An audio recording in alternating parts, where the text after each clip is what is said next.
Aksara Bali merupakan aksara tradisional yang digunakan untuk menulis bahasa dan sastra Bali. Aksara Bali juga disebut dengan aksara tradisional masyarakat Hindu Bali yang berkembang di Bali. Namun tanpa dipungkiri aksara Bali semakin ditinggalkan karena peminatnya yang berkurang dianggap tidak menarik dan sulit dipahami. Padahal aksara Bali menjadi simbol dan melahirkan karya-karya sastra bernuansa Bali.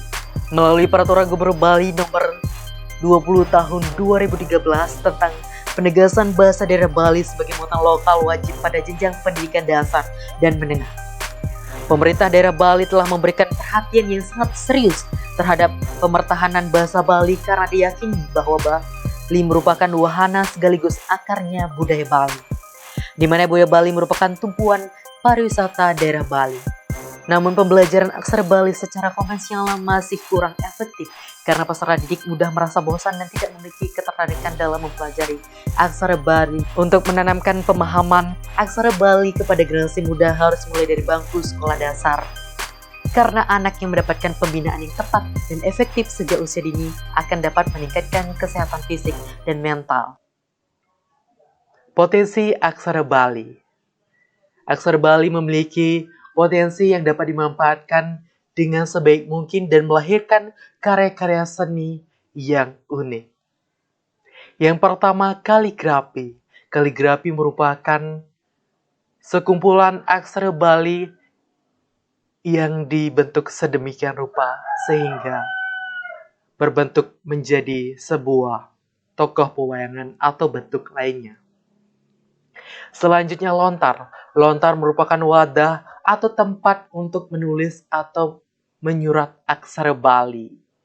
Dan ini merupakan karya lontar dengan berbagai tulisan dari aksara Bali.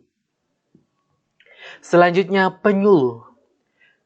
Penyuluh aksara Bali di Bali sangat minim, sehingga ini menjadi peluang untuk menjadi penyuluh dengan belajar aksara Bali.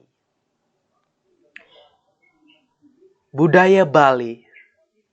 Tentu sudah diketahui kesenian Bali memiliki beragam kebudayaan dan keunikannya sendiri yang sudah berlangsung dari dulu sampai saat ini.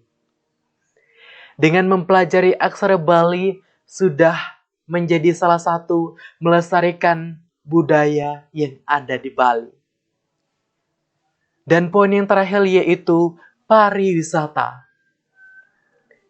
Sudah diketahui bahwa pariwisata di Bali memiliki keunikan dan daya tariknya tersendiri. Banyak wisatawan lokal maupun mancanegara sudah datang ke sini dengan mempelajari aksara Bali akan menjadi keunikan dengan karya-karyanya. Di sini ada 4. Yang pertama, karena di era sekarang ini pembelajaran aksara Bali sangat peminatnya berkurang karena mereka menganggap bahwa pembelajaran aksara Bali ini sangatlah rumit, sulit dipahami. Yang kedua, pembelajaran aksara Bali ini ditulis secara manual. Artinya pembelajaran aksara Bali ini masih menggunakan papan tulis. Yang ketiga, pembelajaran aksara Bali ini secara konvensional masih sangat kurang efektif sehingga peserta didik sangat mudah bosan dan tidak tertarik untuk mengikuti kegiatan pembelajaran aksara Bali ini. Yang terakhir, kuno. Kuno di sini artinya pembelajaran aksara Bali sini masih bersifat kuno karena pembelajaran aksara Bali ini merupakan nuansa budaya Bali yang harus kita lestarikan. Jadi solusi alternatif dari problematika pembelajaran aksara Bali ini adalah Anasbal. Anasbal, media pembelajaran interaktif bagi siswa sekolah dasar guna mempertahankan eksistensi aksara bahasa Bali sejak dini. Anasbal di sini menggunakan model ADD. Baik, saya akan jelaskan. Media pembelajaran aksara Bali menggunakan model ADD. Model ADD merupakan model pembelajaran yang efektif dan efisien serta prosesnya bersifat interaktif, di mana hasil evaluasi setiap fase dapat membawa pengembangan pembelajaran ke fase sebelumnya. hasil akhir dari suatu fase merupakan pembelajaran awal bagi fase berikutnya, fase analisis. Jadi pada tahap ini dilakukan analisis kinerja, performa analisis, dan analisis kebutuhan atau need analysis. Pengembangan metode pembelajaran baru diawali oleh adanya masalah dalam model pembelajaran yang sudah diterapkan. Yang kedua ada fase desain atau perancangan. Jadi pada tahap ini memerlukan adanya klarifikasi program pembelajaran yang didesain semenarik mungkin sehingga program tersebut dapat mencapai tujuan pembelajaran. Yang ketiga ada fase development atau pengembangan. Pada tahap ini dilakukan kegiatan membuat, membeli, dan memodifikasi bahan ajar atau learning material untuk mencapai tujuan pembelajaran yang telah ditentukan. Jadi di sini akan menentukan metode, strategi yang akan digunakan agar bisa menarik minat siswa untuk mengikuti kegiatan pembelajaran aksara Bali. Yang terakhir ada fase implement atau pelaksanaan. Jadi yang keempat fase implement atau pelaksanaan. Jadi fase implementasi atau penyampaian pelaksanaan di sini adalah penyampaian materi pembelajaran yang merupakan langkah dari model desain sistem pembelajaran yang keempat. Jadi langkah ini dilakukan pelaksanaan program pembelajaran dengan menerapkan desain atau spesifikasi program pembelajaran. Jadi ada dua spesifikasi ya, ada implement perangkat lunak dan implement media pembelajaran.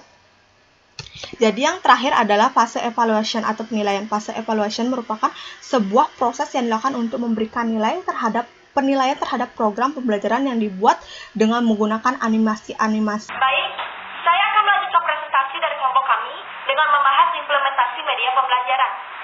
Yang pertama, hasil stage menu. Hasil stage menu terdapat menu utama yang di dalamnya terdapat tools, yaitu pendahuluan, materi, quiz, dan game.